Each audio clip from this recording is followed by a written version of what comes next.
Hello everyone. Today I want to go over T flip-flops and JK flip-flops. As you may remember from the last video, a latch does not use a clock to enable the data storage device, and a flip-flop does use a clock to enable it. So, without further ado, let's go ahead and get started with the T flip-flop. It uses two 3-put AND gates and two 2-input NOR gates. And we have our usual Q and Q naught, and we have this one as usual going down and over, and this one going up and over. Now this may look pretty familiar, as from my last video, this was our RS flip-flop, with R being the top line and S being the bottom line. So this is kind of an extension. And we will have this right here being our enable, and then this input here being our input T, and now we have another line going down and connecting to our AND gate. So this kind of seems like a lot more complicated flip-flop than the D flip-flop or the RS latch.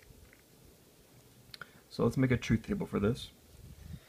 We will have E, T,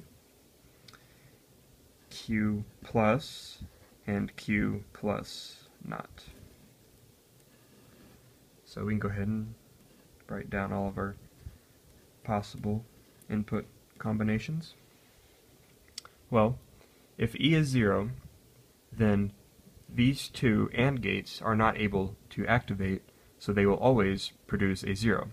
And we remember from the RS latch, if R and S are 0, then Q plus and Q plus naught are just Q and Q naught respectively. And same with E is 0 and T is 1. Well, if E is 1, then these two AND gates are able to activate, but now T is 0, so we know that these two AND gates actually cannot activate, so they will always produce a 0, and again, we will just get Q and Q naught. So now it gets kind of tricky. Now we have E is 1 and T is 1, so now there's an even better chance that these two AND gates can activate. So now it really just depends on what Q and Q naught is. Well, if this is Q and this is Q naught, then one of them has to be 1.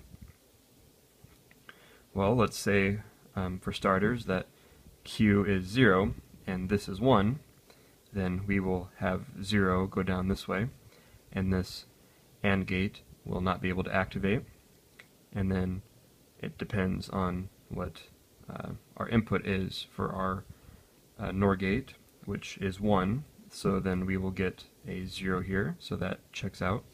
But then we will also have 1 go down this way, and then we will get 1 here, which means the output here has to be 0. So this will change to 0, and then the 0 will go down here, and then we'll have two zeros into a NOR gate, and then we will get 1. So it looks like our outputs will, well, flip-flop. So we will get Q naught and Q.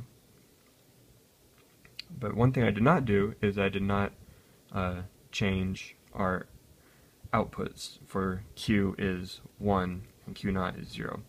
So let's go ahead and do that. Well, if we have 0 go down this way, then this will not be able to activate, so we will just get a 0. And then it depends on what our input is here, and we know that it's 1 this time, so we have a 1 go down this way, and then that means a 1 and a 0 into a NOR gate will give us a 0, so that checks out. And then we will have a 1 go down this way, and that means this AND gate will produce a 1, So that means it has to be 0 here. Excuse my voice crack. So now we will have 0, and then our 0 will go down here and be NORed with a 0, and we will get 1. So indeed our input does flip-flop. But you may notice that if T is a constant 1 and so is E, then our outputs are going to constantly toggle. So it's better if we have our enabler as a clock. So if our E toggles on and off rapidly, then our output will toggle with the clock instead of constantly toggling without any way to stop it.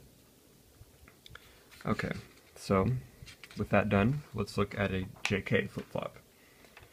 And the JK flip-flop is very similar, except the inputs T are broken down to two inputs, J and K. So again, two AND gates and two NOR gates,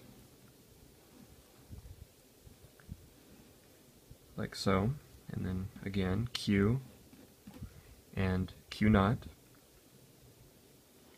and then our outputs going into our NOR gates, and this one going up, over, and here, and this one going down, over, and into this one.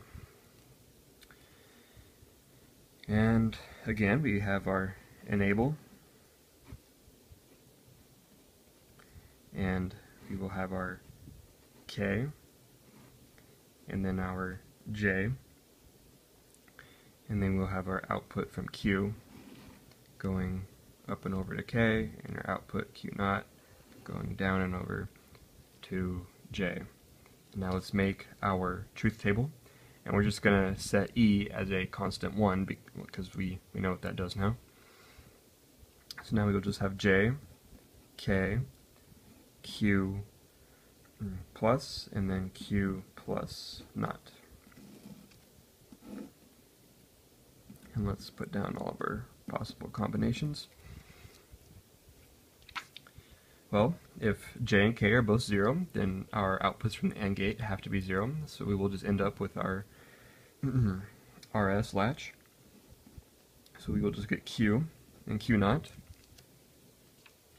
Now if J is 0, then we know we will get a 0 here. And if K is 1, then, well, we know that this AND gate will be able to activate. It really just depends on what Q is. So if Q is 0, then we will this will not activate, so we will just end up with Q again. But if Q is 1, then this will activate, go into the NOR gate, so then it will have to produce a 0, and the 0 will go down and be NORed with another 0, and it will produce a 1. So our output for the flip-flop will be 0 and 1.